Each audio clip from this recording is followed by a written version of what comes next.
Muy buenas noches.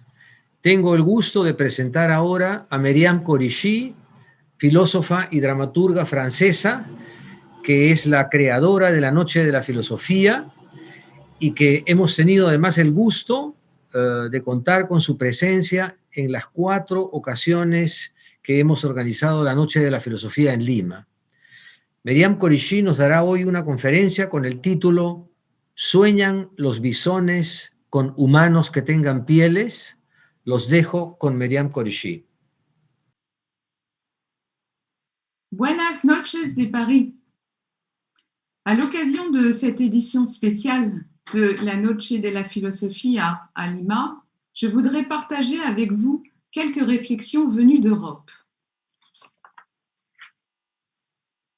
Le 21 novembre dernier, à Copenhague, les cornes de brume ont retenti fortement et longuement dans le port, de concert avec les vrombissements de 500 tracteurs venus de tout le pays envahir la ville.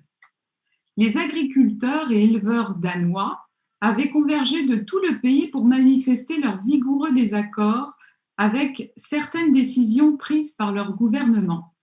Celui-ci avait décrété 2 semaines plus tôt l'abattage de l'entière population des visons élevés au Danemark, premier pays producteur des fameuses fourrures de luxe prélevées sur le dos de ces animaux. Une forme mutante du virus SARS-CoV-2, dénommée Cluster 5, avait été détectée dans les élevages.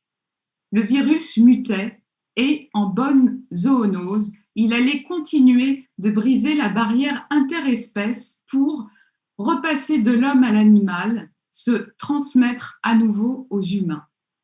Pour tenter d'interrompre cette chaîne de transmission infernale, les autorités sanitaires, craignant un effet désastreux sur l'efficacité du vaccin anti-Covid-19 en cours de validation rapide, avaient donc pris ce parti radical.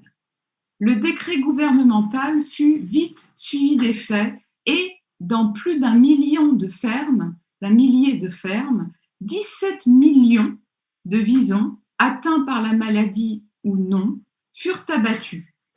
2 semaines plus tard, sous l'effet de la contestation populaire vigoureuse, le gouvernement danois admit avoir agi en l'absence de fondement légal. La démission du ministre de l'Agriculture, Morgan Jensen, s'en est suivie, mais n'a pas résolu pour autant le problème que pose une telle décision politique. Pendant toute cette période que nous traversons et qui n'en finit pas, on a beaucoup parlé au Nord de sidération. Les sociétés contemporaines démocratiques et dites développées y sont de fait confrontées à des gestions de crise qui les bousculent par le caractère autoritaire ou tout du moins vertical des manières de gouverner choisies pour affronter la crise sanitaire. Les mesures étant décidées exclusivement en haut lieu et décrétées en vue d'une application sans discussion, perturbent ces sociétés précisément dans leurs pratiques de libre commerce, de sociabilité eudamoniste, d'éducation et de culture programmée, et dans leurs idées reçues à ce propos. Les idées notamment que le droit de propriété et la liberté de mouvement sont fondamentaux, ou que la culture ou l'art sont essentiels dans nos sociétés, sont soudainement moins certaines. Or, voilà donc, avec l'actualité danoise, une nouvelle raison de sidération. Son effet horribilis ou répugnant, ou encore choquant, qui est à la fois esthétique et éthique, joue un rôle important dans cette sidération. Car, de bout en bout, dans cette histoire, il s'agit bien d'horreur, de choses propres à vous hérisser le poil et à vous retourner le ventre. Les animaux, au nombre donc de 17 millions, 3 fois la population humaine du Danemark, une fois abattus, se sont révélés trop nombreux pour être incinérés. Alors on a creusé des charniers géants. La police et l'armée ont été réquisitionnées pour accomplir ces tâches macabres. Sur toutes les routes du pays, des camions ont roulé en file indienne, surchargés de corps morts qui tombaient sur l'asphalte. Et ce n'est pas tout. Ces millions de bêtes, après avoir été ensevelies à la hâte, se sont relevées de terre sous l'effet du dégagement de gaz dû à la décomposition de leurs cadavres trop entassés, pas assez bien enfouis. 2020 ajoute une autre calamité à son actif et devient aussi l'année du vison mutant et zombie. Je fais allusion ici à des utilisateurs de Twitter qui n'ont pas hésité à s'amuser avec un humour noir pour décrypter cette actualité avec les codes du film d'horreur. Devant l'échelle du carnage, au sens propre, car si l'entreprise ne se laisse pas décrire comme une boucherie sanglante, il s'agit sans contredit d'une extermination brutale de millions d'animaux vivants. Devant l'échelle du carnage, donc, un mot m'est venu à l'esprit, folie. D'autant plus que cette destruction dessert totalement les intérêts du pays, notamment économiques. Et je pense soudain que ce n'est pas la première fois qu'en Europe, en une autre occasion de calamité, des autorités décrétèrent ainsi une éradication animale totale qui allait aussi contre les intérêts humains. C'était à Londres, en 1665, pendant la Grande Peste noire, les autorités, là aussi suivant les avis de médecins, ordonnèrent que fussent abattus tous les chats et tous les chiens errants, suspectés d'être les agents transmetteurs de la peste. Des centaines de milliers de chats et des dizaines de milliers de chiens furent tués. Il y a des gravures de l'époque qui montrent des hommes pourchassant chats et chiens avec des gourdins. La jante canine et surtout la jante féline éliminée, les rats, les vrais porteurs du bacille de la peste, eurent tout le loisir de courir les rues et de se répandre en toute liberté dans Londres. Un tiers de la population londonienne succomba à la peste. Il me paraît ainsi important d'insister ici sur la dimension quantitative et le caractère de systématicité de ces décisions pour en sentir la folie. Ces décrets introduisent comme une rupture extrême dans le cours normal des décisions humaines qui ont vocation à approprier, proportionner les actes à une situation précise. Car ces décrets, à l'inverse de ce que l'on attend d'une décision prise à l'issue d'une délibération collective, n'envisagent pas les conséquences globales à terme. Le décret danois du 4 novembre dernier me semble avoir introduit ce type de rupture de plan, créant un de ces moments de bascule obscure ou aveugle qui favorise la perpétuation d'un acte que l'agent ne regarde pas en face ou duquel il ne mesure pas les conséquences véritables. Un acte qu'on commet comme dans une semi-conscience, dans un demi-sommeil, comme un somnambule. Un coup de folie qui n'a pas été sans évoquer le profil tragique d'Ajax, guerrier homérique devenu dément. Ajax est une tragédie de Sophocle écrite au milieu du 5e siècle avant Jésus-Christ. La pièce se situe dans le camp grec pendant la longue guerre de Troie.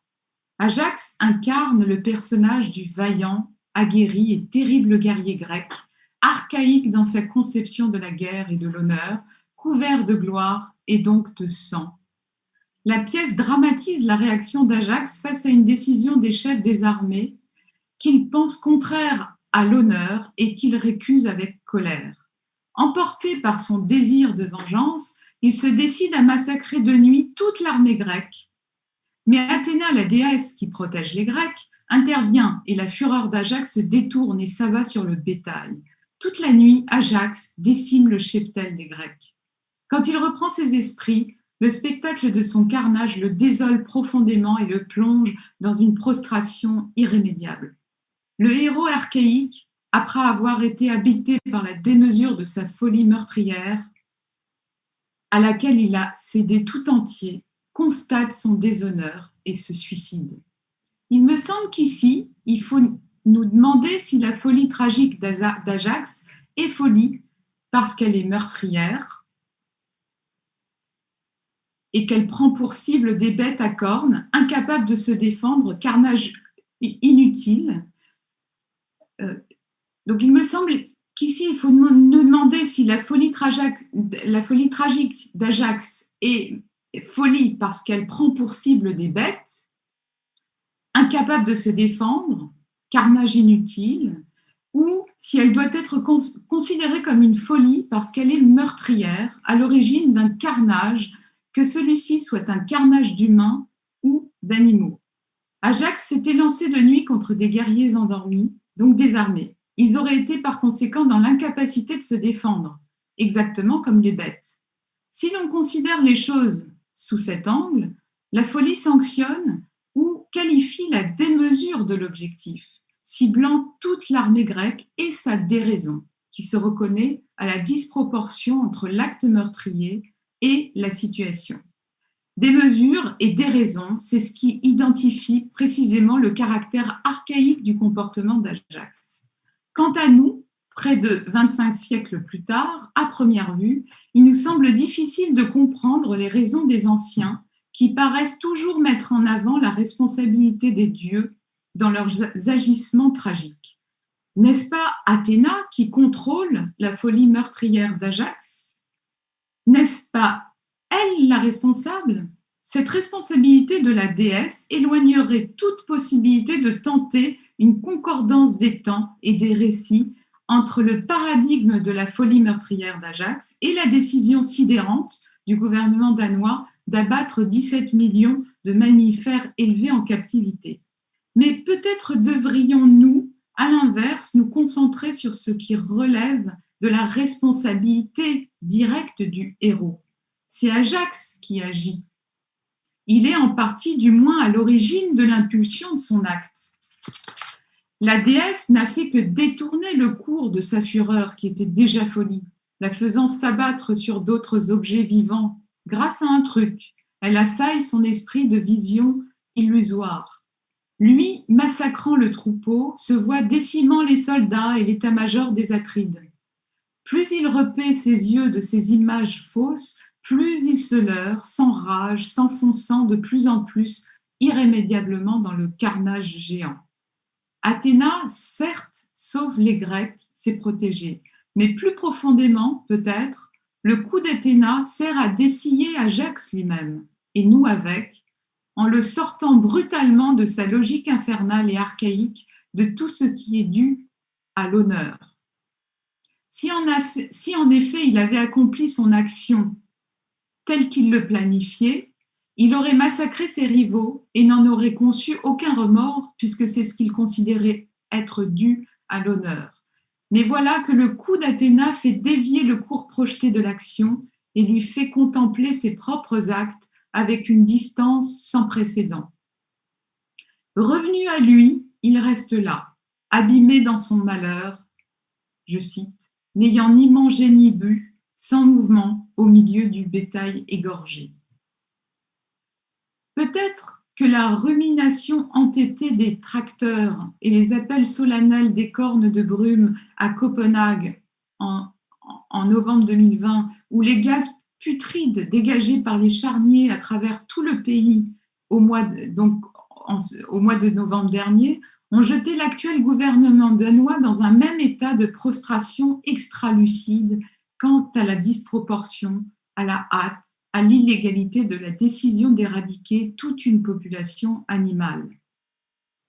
La prise de position par rapport à cette actualité étonnante est pourtant ambiguë, il est temps de le noter ici, car pour le formuler de manière abrupte, il est fort douteux que les tracteurs et les cornes de brume danois de ce samedi de fin novembre manifestaient l'indignation et la solidarité des humains, encore moins leur empathie, avec ces petits mammifères élevés en masse pour leur fourrure, autrement dit destinés à l'abattoir.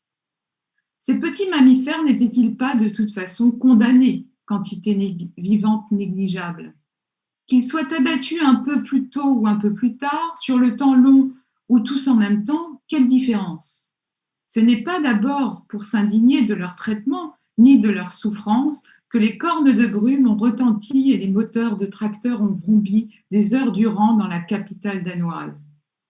Les intérêts économiques en jeu, la répulsion à l'endroit d'une gestion jugée trop autoritaire de la crise, ont d'abord provoqué cette contestation massive.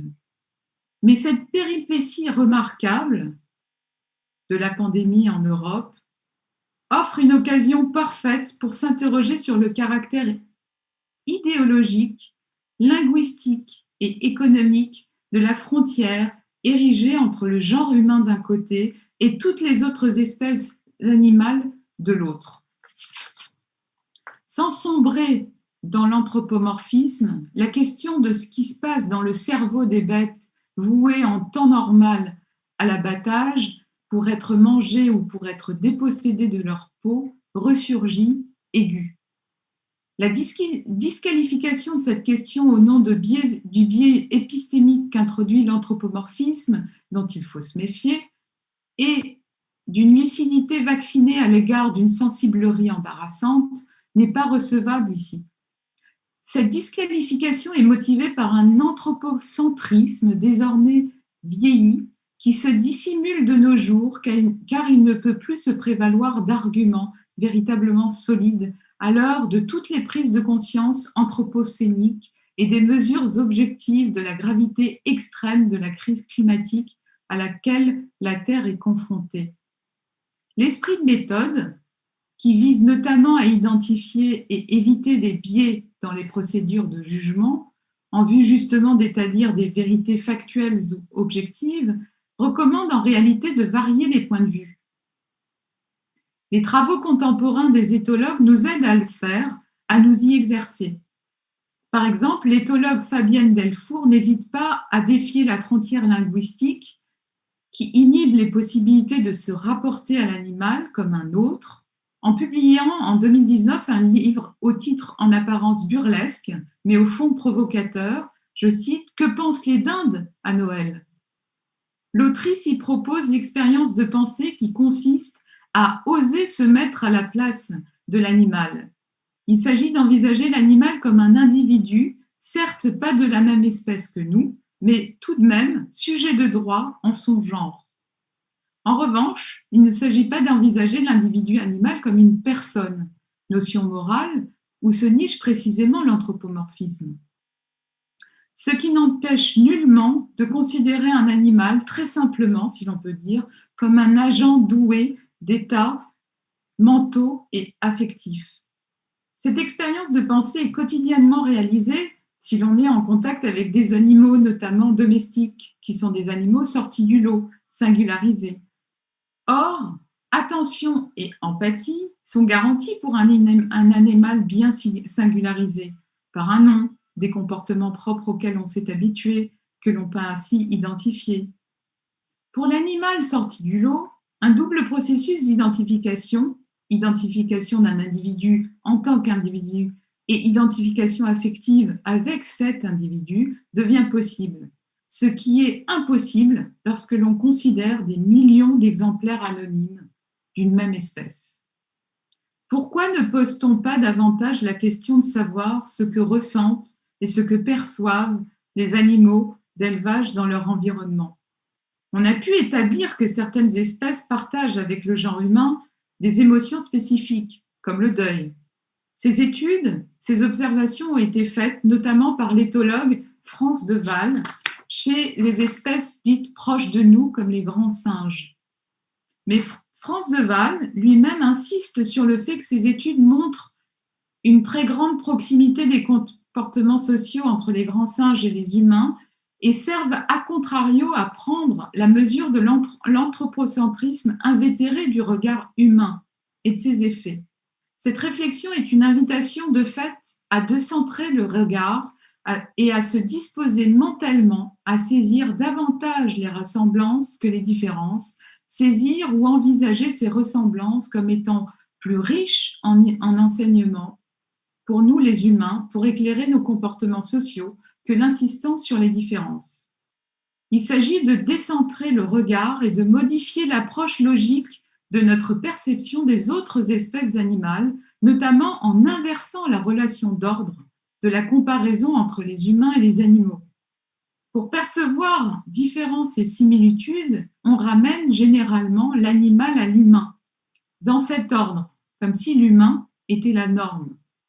La proposition de France de Waal invite à inverser cette relation d'ordre et à ramener l'humain à l'animal.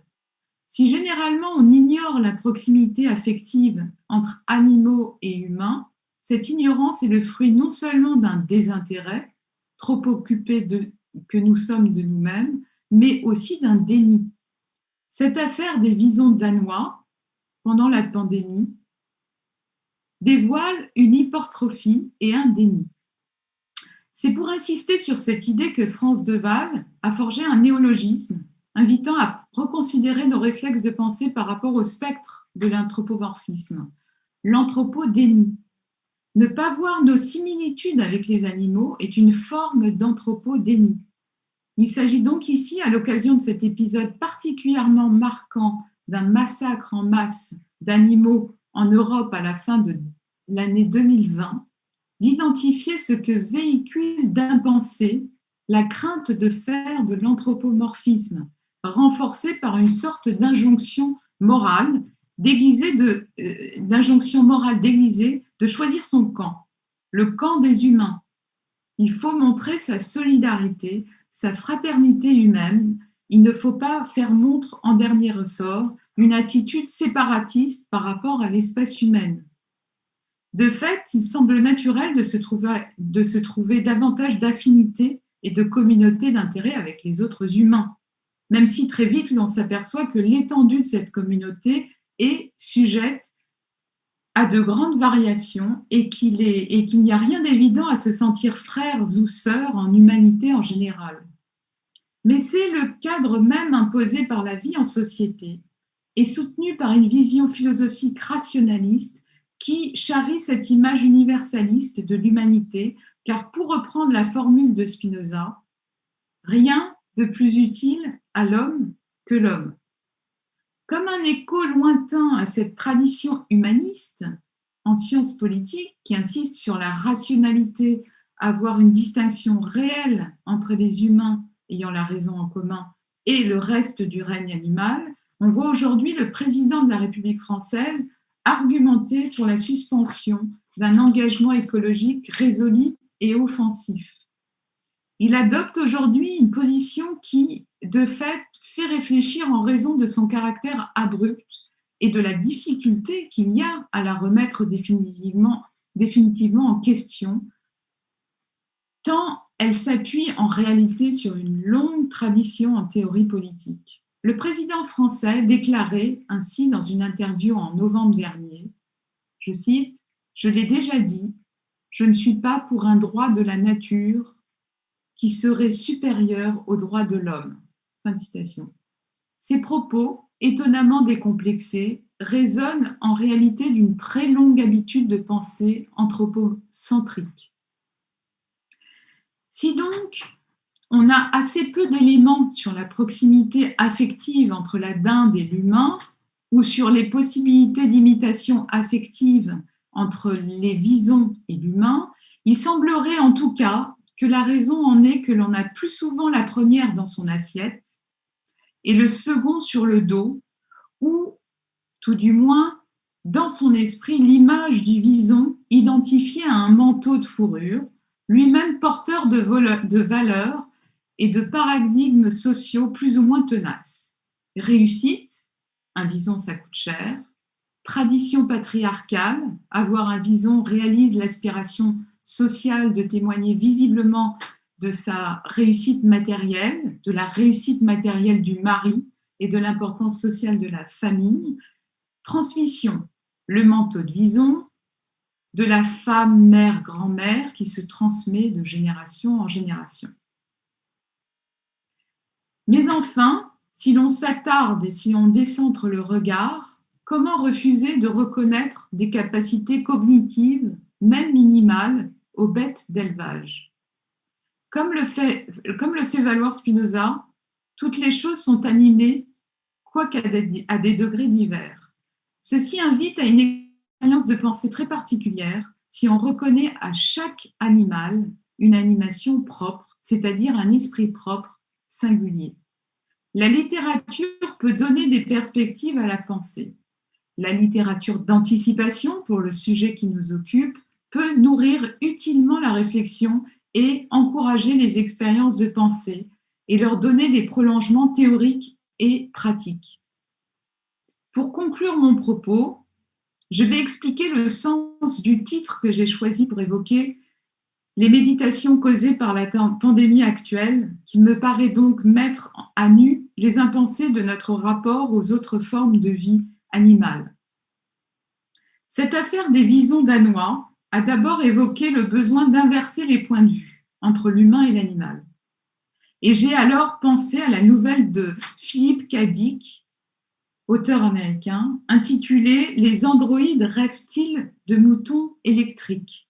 écrite en 1968 et célèbre pour avoir inspiré le film culte Blade Runner, réalisé par Ridley Scott en 1982. C'est l'histoire tragique d'androïdes fabriqués par des hommes et servant d'esclaves qui se révoltent pour se libérer du joug humain, pour vivre leur vie à la puissance et à la sensibilité propre, mais bien vivante. J'ai imaginé alors qu'on pouvait transposer et s'interroger. Quel type de pensée ou de perception, à travers le voile de leur sensibilité asservie et oppressée, occupe les esprits des visons abattus, en temps normal pour leur fourrure, quand ce n'est pas en raison de la grande peur actuelle infligée par le virus du SARS-CoV-2 ? Ne rêverait-il pas d'humains en fourrure de synthèse? Buenas noches de la filosofía a todos.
Buenas tardes. A continuación escucharemos a Samuel Cabanchik, filósofo, profesor de la Universidad de Buenos Aires, que presentará la charla En el espejo del virus, lo que somos, lo que podemos ser.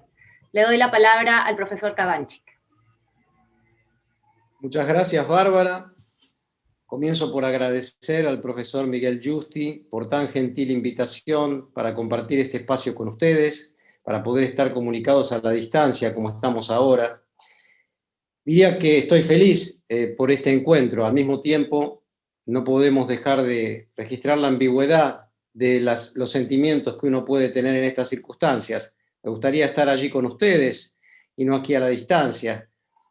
Aquí es de noche, aquí llueve, allí es de tarde y no sé el clima que tenemos por ahí, pero estamos en un mismo espacio, en una misma conexión. Estamos en un ser en común, digamos, que compartimos en estos momentos, no solo en esta conexión y con todo el público que esté acompañándonos, sino por el hecho de estar convocados para hablar, para desarrollar una meditación en torno de la pandemia esta por la que estamos atravesando y que hace entonces que también estemos en ese ser en común de la pandemia, ¿no?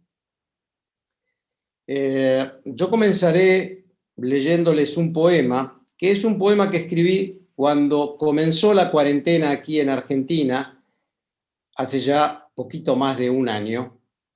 Por supuesto que fue una cuarentena muy larga, luego se abrió de nuevo, pero duró meses esa cuarentena, y digamos que el poema es una respuesta, como decía María Zambrano, comparando a la poesía con la filosofía, el poema responde a una pregunta informulada.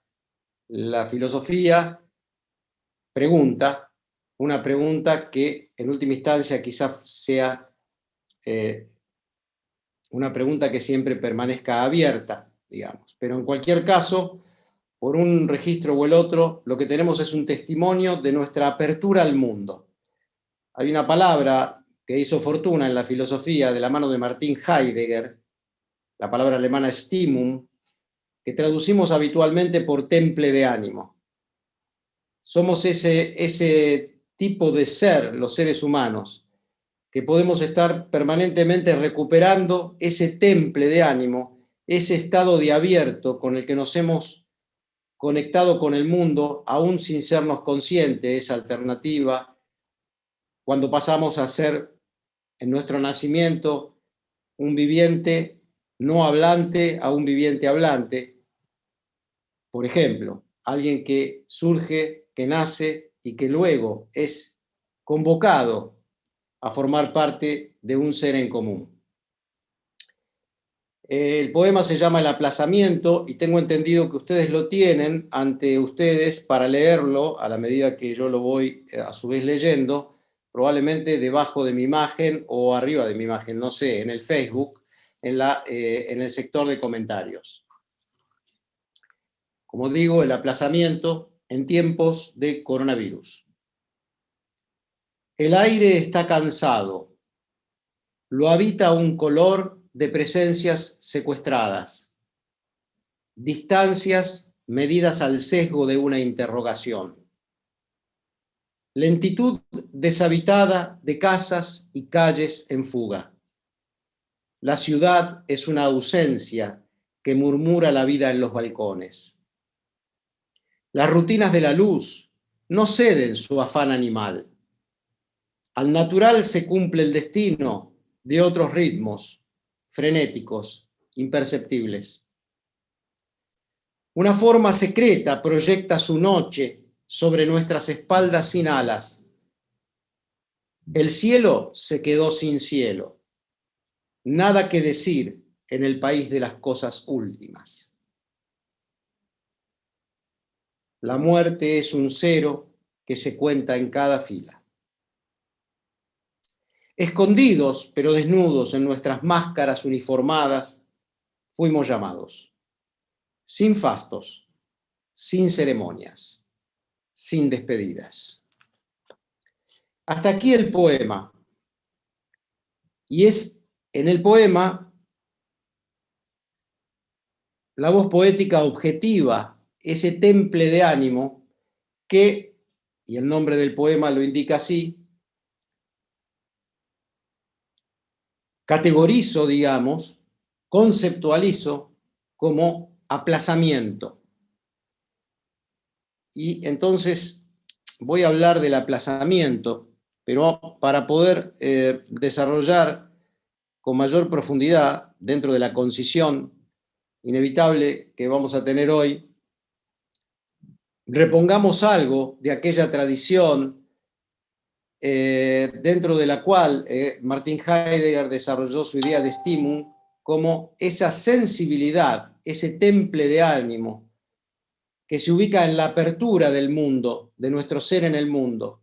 Y al pensarlo, esa tradición en la que él se inscribió, la de la antropología filosófica alemana, que en el caso de Heidegger, más que una antropología filosófica, terminó siendo toda una reinterpretación de la metafísica y de la historia de la filosofía en general, en esa meditación sobre el temple de ánimo propio de nuestro ser en el mundo, ha sido recurrente, habitual, comparar la experiencia de lo humano con la experiencia del animal. El gran poeta Rainer Maria Rilke, en su enorme obra Las elegías de Duino, algo de todo esto nos transmite en la octava elegía de Duino, de la que paso a leer algunos versos. Con todos sus ojos, la criatura ve el abierto. Nuestros ojos solo están como invertidos y todo lo despejan alrededor. Alrededor de él, como en las trampas dispuestas en círculo, limitando la única salida. Lo exterior solo lo conocemos por la cara del animal, porque al tierno niño ya lo apartamos y lo constreñimos a mirar hacia atrás el mundo de las formas, no al abierto, que en la cara del animal es tan profundo, libre de la muerte. A este no lo vemos más que a ella. El animal libre tiene siempre su declinación en pos, y Dios ante él, de manera que, cuando avanza, penetra en la eternidad, como los torrentes. A propósito de este poema, un filósofo italiano, Giorgio Agamben, ha escrito: en la octava elegía de Duino, el que ve lo abierto con todos los ojos es el animal, que se opone decididamente al hombre, cuyos ojos están, en cambio, como invertidos y puestos como trampas en torno a él. Mientras el hombre siempre tiene ante sí el mundo, está siempre y solamente de frente y no accede nunca al puro espacio del afuera, el animal se mueve en cambio en lo abierto, en ninguna parte sin no. Es muy importante para desarrollar la idea del aplazamiento como estímulo del momento pandémico en el que nos encontramos, porque esta es la idea de mi conversación hoy con ustedes, interpretar nuestro ser en pandemia como una oportunidad colectiva en la que se abre nuevamente nuestro ser en el mundo y volvemos a hacer la experiencia de esa articulación de nuestra vida con ese nosotros mismos que somos ya en curso de una vida que tiene un sentido, una construcción colectiva, que se da a sí misma sentidos, política, etc. Entonces la idea es que nos aproximemos a este momento desde un ángulo que no se limite a los hechos del mundo. Podemos contar los muertos, podemos hablar de la infección, de los riesgos, podemos hablar de todo lo que hablamos cotidianamente, al paso, y que escuchamos por televisión o leemos en los periódicos y que forma parte de la noticia. Yo los invito más bien a una meditación, como es la convocatoria, a una meditación que se ubique en otro espacio de pensamiento y de sensibilidad que esa especie de encadenamiento con y en las noticias. Entonces, tener en cuenta este contraste entre el animal y nosotros. Que el animal, nos dice Rilke en ese poema, como un símbolo de algo, ¿no? No como opinión de un zoólogo o de alguien que hace etología del animal, digamos, que hace un estudio de las costumbres animales de tal o cual especie, sino acuñando en el animal un símbolo, una imagen con la cual comprendernos a nosotros mismos desde otro ángulo. En esa imagen, el animal aparece como, dice Rilke, libre, sin no, pero el animal también, en su situación, está completamente sumergido en el mundo. Somos nosotros quienes en nuestro ser en el mundo tenemos mundo. Perdemos esa libertad absoluta que podemos imaginar o ver reflejada en el animal, pero al mismo tiempo ganamos todo lo que sabemos que ganamos, nuestra capacidad de construir sentidos. Hay un cierre y una apertura. Pero ¿qué ocurre en el aplazamiento?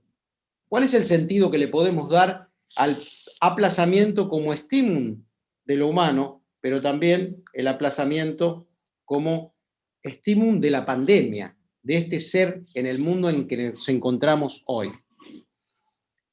Ustedes conocerán, o tal vez conozcan, un ciclo de novelas que escribió Jean-Paul Sartre, Los Caminos de la Libertad. La segunda de ellas se llama justamente El aplazamiento, y allí leemos la siguiente aseveración: la vida en el desierto no es más que una espera. Ese va a ser en adelante el hilo conductor de nuestra meditación. Entonces estoy sosteniendo y les he ofrecido, diríamos, un testimonio poético de esa estímulo reencontrada en esta pandemia, ofreciendo una meditación sobre el aplazamiento como nuestro ser en el mundo. ¿Qué ocurre en el aplazamiento? Ocurre una espera en el desierto. Es como que estuviéramos viviendo distópicamente, como si estuviéramos en una especie de desierto. ¿En qué sentido? Lo veremos. Y analicemos, para guiarnos en esta idea de la espera en el desierto, 3 contextos distintos en que usamos la idea de espera. Primer contexto: estoy esperando a alguien en una situación previamente orientada. Digamos que he hecho una cita con alguien y lo estoy esperando porque quedamos a determinado horario. Mientras tanto hago algo, hago tiempo. Me sirvo un café o una bebida cualquiera, miro el reloj, hay demora, no llega, pero todo mi ser en el mundo, en esa situación, está esperando una presencia concreta que se da al mismo nivel en el que yo estoy viviendo la situación. Espero a alguien concreto dentro de mi espacio-tiempo, tan concreto como puedo serlo yo para mí mismo, y todos mis proyectos, todas mis expectativas están tomadas, están recorridas por la espera de esa persona con quien me voy a encontrar. Ese es un primer contexto claro de qué significa esperar a alguien. Vamos al segundo contexto: esperar al Mesías. Ustedes saben que en la tradición judía, una de las fundamentales justamente rasgos de la tradición es la idea de esperar al Mesías, al ungido, al Salvador. Está muy claro que esperar al Mesías no puede ser comprendido de la misma manera que esperar a alguien con quien me voy a encontrar en el café. ¿Qué ocurre cuando espero al Mesías? Hay una indeterminación masiva de la situación. Toda situación es esa espera, y del todo no lo es. Y lo esperado, la venida del Mesías, del Salvador, del ungido, clausura toda otra espera, porque clausura el tiempo mismo, porque la llegada del Mesías sería el fin de los tiempos. Entonces, esperar encontrarme con fulano o mengana a las 5 de la tarde en el café de la esquina es algo muy distinto de esperar al Mesías. No hay un horario que tengamos en común para dicha espera. No sabemos quién es, qué es, si vendrá o no vendrá. Es otro el contexto de sentido en el que se espera al Mesías. Vamos a un tercer contexto. En este tercer contexto hay un repliegue de la espera sobre sí misma. en ese repliegue de la espera hay una clausura para toda orientación.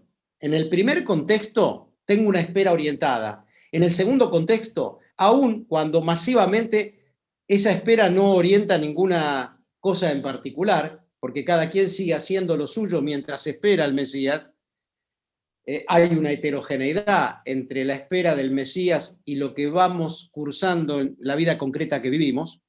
Todavía hay una espera dirigida a un sentido, por ejemplo, el fin de los tiempos, o la salvación, o la redención de todo lo humano. Pero en este tercer punto, el del aplazamiento, justamente, ya se ha perdido toda orientación. La espera ya no espera a nada, ya no espera a nada ni a nadie. Conserva solamente la disponibilidad para la espera. Eso es lo que nos ocurre en el aplazamiento. En el aplazamiento, lo único que podríamos... ¿En qué estamos en el aplazamiento? Estamos en una indeterminación, una desorientación, un estar sin esperar, sin orientarnos, sin proyectarnos. El aplazamiento, asumido como stimum de nuestro ser en el mundo, es un espejo distópico de lo que somos, pero también una oportunidad para lo que podemos ser.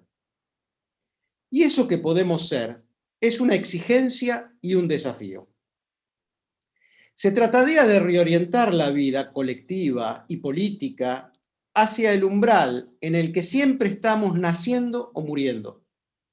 En ese linde o límite en cuya proximidad toda situación deja de reducir la espera a su sentido de inmediatez práctica. Porque en ese contexto, la espera, el contexto del primer sentido, en donde espero encontrarme con alguien a cierta hora en cierto lugar, solo se reproduce la espera como una cadena de esperas o desesperaciones. Por ejemplo, estoy desesperado porque no viene a la cita con quien me he citado. Se pierden los sentidos inmediatos que habían organizado mi día, mi hora, mi mundo. Pero eso es solamente todavía dentro de un encadenamiento práctico. Entonces, en esa proximidad que nos da el aplazamiento hacia ese ser en el mundo, pero de un modo distópico, por cierto, en este momento de la pandemia, es una proximidad que reinterpreta como pura inmanencia la espera del Mesías para intervenir como aplazamiento, esto es, un aligeramiento, una interdicción por la cual toda acción se representaría críticamente como un pasaje al acto. En esta stimum del aplazamiento, somos inducidos a retener el acto, a liberar de él lo más propio de nosotros mismos, la pura posibilidad, que es siempre una libertad. Por esta libertad llegamos a una comunicación con la imagen del animal de la que hablaba Rilke en la octava elegía de Duino, pero es otra libertad.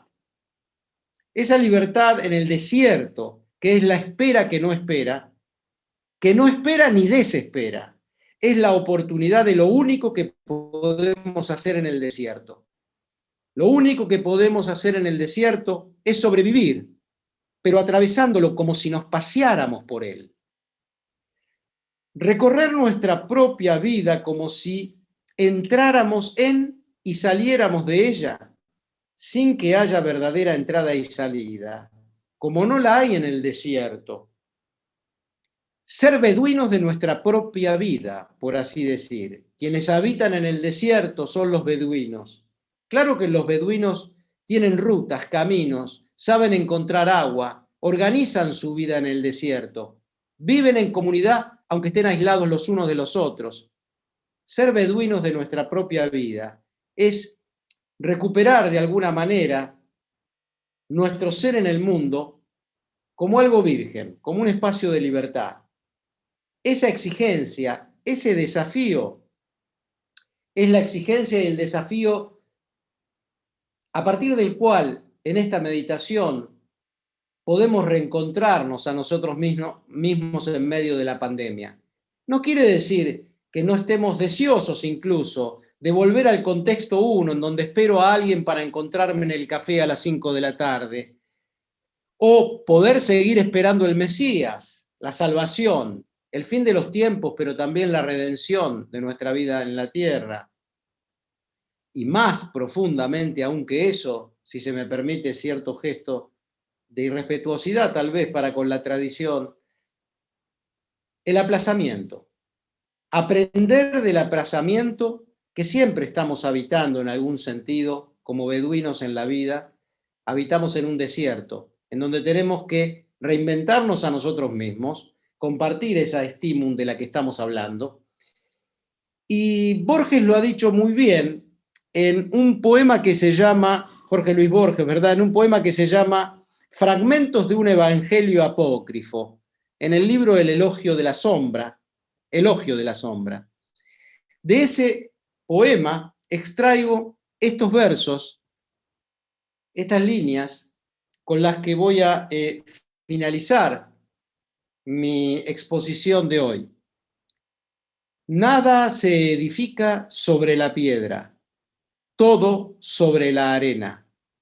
Pero nuestro deber es edificar, como si fuera piedra, la arena.